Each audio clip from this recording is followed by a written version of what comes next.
Saudi में कोई भी गैर मुल्की अपना खुद का बिजनेस नहीं कर सकता है, और अगर वह ऐसा करता है तो ये इलीगल है और इसकी कितनी बड़ी सजा हो सकती है, इसके बारे में आज एक बेहतरीन न्यूज हमारे पास में आ रही है, जहां पर 5 लोगों को ऐसे केस में गिरफ्तार किया गया है। इसके अलावा आसान शब्दों में जो मैं आपको समझाऊं कि सऊदी अरब के अंदर अगर आप वर्किंग वीजा पर आते हैं और आपके इकामा पर जो काम लिखा होता है उसको छोड़कर अगर आप दूसरा काम करते हैं तो आपके ऊपर क्या क्या फाइन लगाए जा सकते हैं, और सऊदी अरब के अंदर क्यों चेकिंग इतनी ज्यादा बढ़ गई है जिसकी वजह से एक हफ्ते में 19,000 25,000 जितने गैर मुल्कियों को गिरफ्तार किया जा रहा है। अस्सलाम वालेकुम, मैं हूं ताहा नसीम, आप देख रहे हैं TN अरब हिंदी न्यूज। मैं आप लोगों के लिए लेके आया हूं सऊदी अरब से जुड़ी कुछ खास और अहम खबरें अपने सभी गैर मुल्की भाइयों के लिए। एजुकेशनल वीजा को लेकर भी एक बड़ी खबर आज मैं आपके सामने लेकर आया हूं। दूसरे देशों से जो बच्चे पढ़ने के लिए सऊदी अरब आना चाहते हैं उनके लिए बेहद ही खुशखबरी वाली खबर है, वो भी आपके साथ शेयर करूंगा। तो सभी खबरों के बारे में विस्तार से बात करेंगे। आप लोगों से गुजारिश है वीडियो में शुरू से लेकर आखिर तक बने रहें ताकि सही जानकारी आपको मिल पाए, और आप हमारे चैनल पर नए हैं तो चैनल को सब्सक्राइब करना ना भूलें। तो चलिए पहली खबर की शुरुआत करते हैं, जो कि हमारे पास में आ रही है मिनिस्ट्री ऑफ कॉमर्स की तरफ से। सऊदी अरब के अंदर मिनिस्ट्री ऑफ कॉमर्स ही सारे बिजनेस का ध्यान रखती है, कौन से एरिया में कितने बिजनेस हो रहे हैं, उनके मालिक कौन है, कौन सा सऊदी क्या बिजनेस कर रहा है, ये सारी जानकारी मिनिस्ट्री ऑफ कॉमर्स के पास में होती है।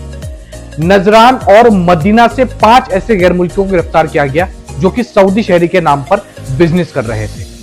सऊदी शहरी जिनका नाम खालिद बिन आइज बताया जा रहा है, इन्होंने 4 फॉरेनर्स को अपने नाम पर बिजनेस करने की इजाजत दे रखी थी। ये 4 के 4 गैर मुल्की जो कि यमन से बिलोंग करते थे, इमाद अली, बासिम अली और अक्सर, ये इनके नाम है। इसके अलावा एक ऐसा गैर मुल्की था जो इन सारे ही गैर मुल्कियों का हिसाब किताब रखा करता था। आम भाषा में कहूं तो एक शख्स उनका अकाउंटेंट था। मिनिस्ट्री ऑफ कॉमर्स ने जब इनके बिजनेसेस की छानबीन की तो पाया ये गया कि ये सारे ही बिजनेस इन गैर मुल्कियों को बिलोंग करते थे और ये गैर मुल्की ही उस बिजनेस को चलाते थे। कफील के नाम पर इन्होंने लाइसेंस बनवा रखा था। तो सबसे पहले पुलिस ने सऊदी शहरी को, यानी कि जो इनके कफील थे, उसको उठाया। उसके बाद में 4 के 4 गैर मुल्कियों को गिरफ्तार किया। सिर्फ इतना ही नहीं, 6 मिलियन रियाल उस गोल्ड शॉप से पुलिस ने बरामद किए हैं जो कि इनके बिजनेस से कमाए गए थे। ये चारों गैर मुल्की मदीना और नजरान में एक गोल्ड शॉप चलाते थे सऊदी के नाम पर। उन गोल्ड शॉप से लगभग 28 किलो सोना और 6 मिलियन रियाल की पुलिस को बरामदगी हुई है। इसके अलावा 3-3 साल के लिए सभी गैर मुल्कियों को जेल भेज दिया गया है और 1 लाख रियाल का जुर्माना भी इनके ऊपर लगाया गया है। जब ये लोग 1 लाख रियाल जुर्माना भर देंगे, उसके अलावा 3 साल की इनकी सजा पूरी हो जाएगी। उसके बाद इनको लाइफ टाइम के लिए सऊदी अरब से बैन कर दिया जाएगा और सऊदी अरब से इनके अपने मुल्क डिपोर्ट भी कर दिया जाएगा। तो ये कोई छोटा मोटा जुर्म नहीं है सऊदी अरब के अंदर। अगर आप कफील के नाम पर बिजनेस करते हैं तो आपको सतर्क रहने की बेहद जरूरत है, क्योंकि आपने देखा कि उनके बिजनेसेस भी गए। बिजनेसेस से जितना पैसा कमाया था 6 मिलियन रियाल, वह भी गया, सोना भी गया, और ऊपर से 3 साल के लिए जेल और अलग से 1 लाख रियाल का जुर्माना भी इनको भरना पड़ेगा। तो इतनी मोटी कीमत इस जुर्म की सऊदी अरब के अंदर रखी गई है। इसके अलावा एक और गैर मुल्की को अल जौफ रीजन से गिरफ्तार किया गया है, जिसका मैंने शुरुआत में जिक्र किया था कि आपके इकामा को लेकर आपको कैसे सतर्क रहना चाहिए।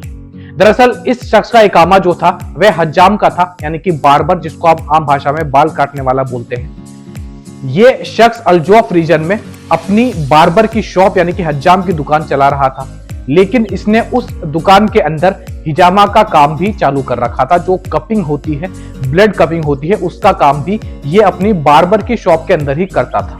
जब वहां पर पुलिस पहुंची, छानबीन की, तो पाया यह गया कि इनकी दुकान के अंदर से जो कपिंग सिस्टम होता है वैसे बहुत सारे कप बरामद हुए। और जब इस शख्स से पूछताछ की गई तो इसने ये कबूल लिया कि मैं अपनी बार्बर के शॉप में ही हिजामा का काम भी करता था। तो हिजामा एक अलग काम है और बार्बर का काम अलग है, यानी कि हज्जाम का काम अलग है। तो इस शख्स को भी गिरफ्तार कर लिया गया है और इनकी जो दुकान है उसको भी सील कर दिया गया है।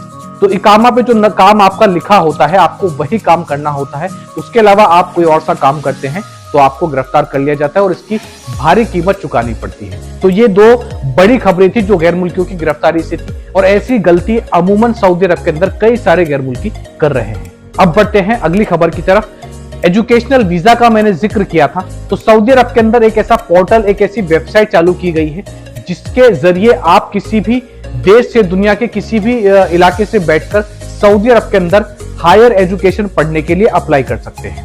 ये तो एक खबर हो गई। दूसरी अच्छी खबर यह है कि सऊदी अरब बड़े बड़े स्कॉलरशिप प्रोग्राम भी लॉन्च कर रहा है। हायर एजुकेशन के लिए अगर आप सऊदी अरब आते हैं तो आपको एक वेबसाइट दी जाएगी, उस पर आप अपने सारे डॉक्यूमेंट्स सबमिट कर सकते हैं। आपका जो एकेडमिक रिकॉर्ड होगा, यानी कि आपकी जो पढ़ाई की डिग्रीज होंगी, उसको आप सबमिट कर सकते हैं। आपकी बैकग्राउंड रिपोर्ट सबमिट कर सकते हैं। उसके बाद में अगर सऊदी यूनिवर्सिटीज की तरफ से आप स्कॉलरशिप के लिए एलिजिबल होते हैं तो आपको बड़ी स्कॉलरशिप दी जाएगी, जिसके चलते आप सऊदी अरब के अंदर रहकर पढ़ भी सकते हैं और साथ में यहाँ पर आपको वर्क अपॉर्चुनिटीज भी दी जाएगी। तो सऊदी अरब के अंदर हायर एजुकेशन के लिए भी बड़ी बड़ी यूनिवर्सिटीज ओपन हो रही हैं और दूसरे मुल्कों से बच्चों को पढ़ाने के लिए यहाँ पर आमंत्रित किया जा रहा है। तो सऊदी अरब के अंदर ये बड़ा चेंज अब देखने के लिए हमें मिलेगा। तो ये थी आज की कुछ खास और अहम खबरें सऊदी अरब से जुड़ी हुई। ऐसी ही खबरें मैं आप लोगों तक डेली पहुंचाता हूं। गैर मुल्कियों के मुताबिक कोई भी अहम जानकारी आती है, उसकी अपडेट सबसे पहले मैं आप लोगों तक पहुंचाता हूं। हमसे जुड़े रहने के लिए हमारे चैनल को सब्सक्राइब करना ना भूलें और वीडियो काम की लगी हो तो वीडियो को लाइक भी कर दें। मैं ताहा नसीम अब आपसे इजाजत चाहता हूं।